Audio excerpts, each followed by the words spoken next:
और सीधे आपको जयपुर लिए चलते हैं। किरोड़ी लाल मीणा प्रेस कॉन्फ्रेंस कर रहे हैं। हुई कई बार यहाँ हुई, टेक्निकल रिपोर्ट हुई, वेबकोस के साथ फिर हुई। हमारे सिंचाई मंत्री जी इसमें एक्टिव रोल इन्होंने अदा किया। और आपको पूरी जानकारी है कि प्रधानमंत्री जी खुद यहाँ पर दादियाम आए और बड़ी सभा में इसकी घोषणा की। जो मोटी मोटी इसकी लागत आज करीबन 85,000 करोड़ रुपए इस योजना में खर्च होंगे मोटा मोटा। अब इसका कुछ लोग विरोध करने के लिए खड़े हुए और विरोध इस नाम पे किया जा रहा है। कोई कह रहा 76 गांव उठ रहे हैं, कोई कह रहा 88 गांव उठ रहे हैं और उन गांवों को भी जोड़ दिया गया है जहां की 10 बीघा जमीन डूब में आएगी। तो मैं आपको जानकारी के लिए आपको तकलीफ दी है, बुलाया है। हमारे चीफ इंजीनियर भी हैं, अभय कुमार जी, सब यहाँ पर हम 3 मंत्री आपकी उपस्थिति में ये निवेदन करना चाहते हैं कि कोई 88-78 गांव नहीं हट रहे। इसमें एक आंकड़ा आपके सामने है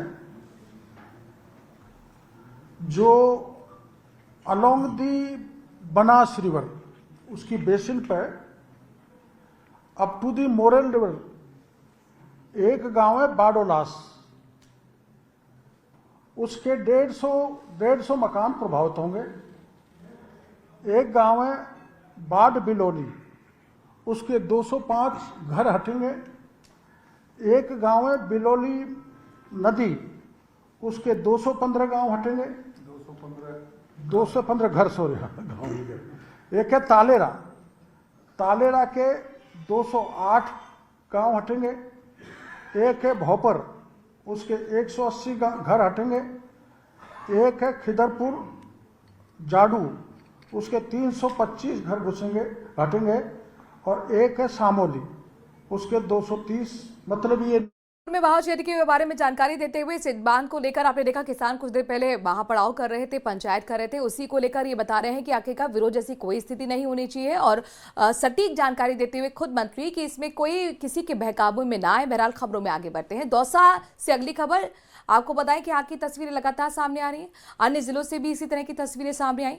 आपके टीवी स्क्रीन पर 3 अलग अलग तस्वीरें हैं। चूरू, जोधपुर और अजमेर में आग का तांडव देखने को मिला है। तो कहीं फैक्ट्री में आग लगी, उधर चलती कार आग का गोला बन गई। ये 3 तस्वीरें टीवी स्क्रीन पर।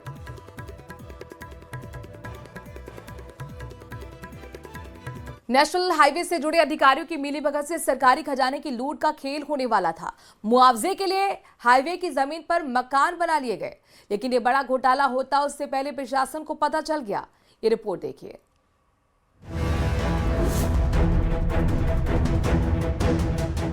हाईवे की सर्वे रिपोर्ट लीक, मुआवजा माफिया का खेल सरकारी लूट के लिए तैयार।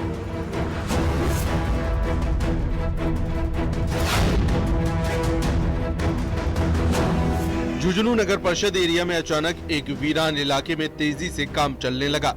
2 महीने में करीब 2.25 किलोमीटर के अंदर 60 से ज्यादा निर्माण हो गए हैं, जो सिर्फ उन्हीं जगहों पर हुए जहां से हाईवे निकलना है।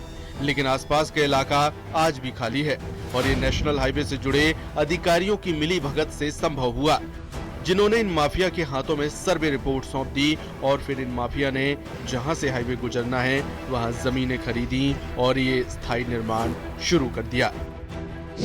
जैसलमेर से लेकर हरियाणा के रेवाड़ी तक करीब 850 किलोमीटर का नेशनल हाईवे बन रहा है, जिसका झुंझुनू से लेकर हरियाणा बॉर्डर पचेरी तक निर्माण जल्द शुरू होने वाला है।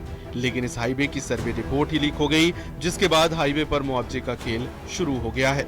यहाँ पिछले कुछ दिनों में नए मकान बन गए हैं, ज्यादातर घर अधूरे बने हैं। ये मकान उस जगह पर बने हैं जहाँ से हाईवे को गुजरना है।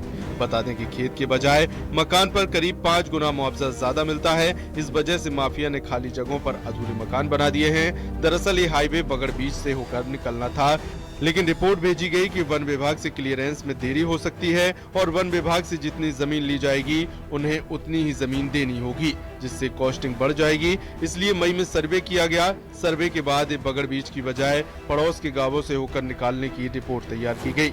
जिन गांवों से रोड निकलनी है उसकी गजट नोटिफिकेशन जुलाई में जारी किया गया। इसी नोटिफिकेशन के बाद मुआवजा माफिया सक्रिय हो गए, जिन्होंने अधिकारियों से साठगांठ करके गांवों के जिस खसरे से हाईवे बनना था सस्ते दामों में वो जमीन खरीद ली और अगस्त में निर्माण का काम शुरू कर दिया।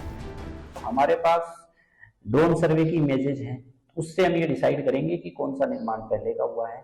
3 कैपिटल ए से पहले का अगर कोई निर्माण है तो उसको मुआवजा मिलता है। 27 अक्टूबर के बाद जो भी निर्माण हुए हैं उन सब का हमें पता है, उन सबको किसी भी को भी मुआवजा दे दिया। 27 अक्टूबर से पहले अगर कोई भी मिला है तो उसको नहीं। लेकिन मुआवजे के खेल का पता चलते ही प्रशासन भी अब सख्त हो गया है। उसने कार्रवाई की बात कही है। कलेक्टर ने कहा कि पहले ही ड्रोन सर्वे कराया गया था, उसी के आधार पर मुआवजा दिया जाएगा। और लोगों को स्पष्ट बता दें कि ये जमीन एनएच में जाएगी, इसमें कोई निर्माण नहीं करें। और कट ऑफ डेट के बाद कोई निर्माण सोच रहे मुआवजा ज्यादा ले लूंगा तो वो नहीं मिलेगा। जो पहले वीडियोग्राफी हो चुकी है उस दिन जो निर्माण था वही निर्माण का मुआवजा मिलेगा, बाद में किए गए निर्माण का मुआवजा नहीं मिलेगा। तो इसलिए किसी प्रकार के भ्रम या गलतफहमी में नहीं आए।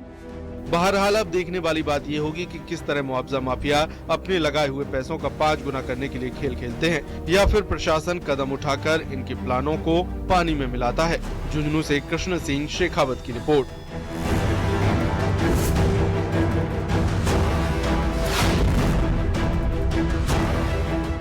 मोदी के किसान कलेवा योजना के नाम पर किस प्रकार छलावा हो रहा है, इस बात का खुलासा न्यूज 18 की रियलिटी चेक में हुआ, जहां सब्जी के नाम पर किसान कलेवा थाली में पानीदार सब्जी और जली हुई रोटियां और थाली से गुड़ गायब मिला। कलेवा योजना की 5 रुपए की इस थाली से किसान का पेट भी नहीं भर रहा। ऐसे में अलग से पेट भरने के लिए किसानों को 50 रुपए देकर रोटी खरीदनी पड़ रही है।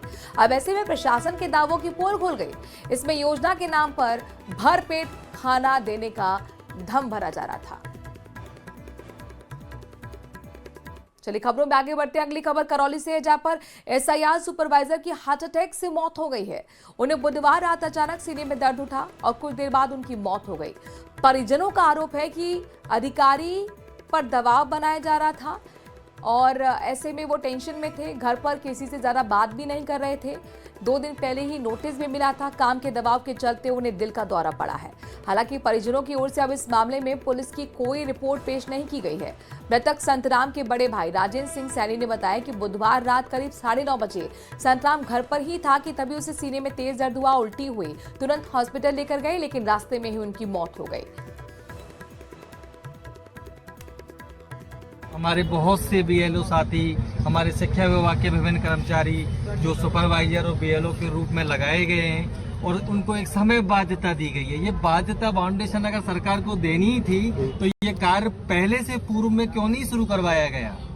15 दिन में एक कर्मचारी इस कार्य को कब तक कर पाएगा? जो काम हमारा मतदाता सूची पुनरीक्षण का 1 साल में होता है लगभग, उसी कार्य को अगर एक कर्मचारी से बोला जाए 15 दिन में एक कर्मचारी हमारा एक घर पर, मतदाता के घर पर 4 बार जा रहा है। अगर उस मतदाता वहां नहीं मिल रहा है, उसकी घरवाली से, उसकी जो वाइफ है, उसकी डिटेल उसके पीयर से नहीं आ पा रही है, तो उसमें हमारा कर्मचारी कहाँ दोषी है?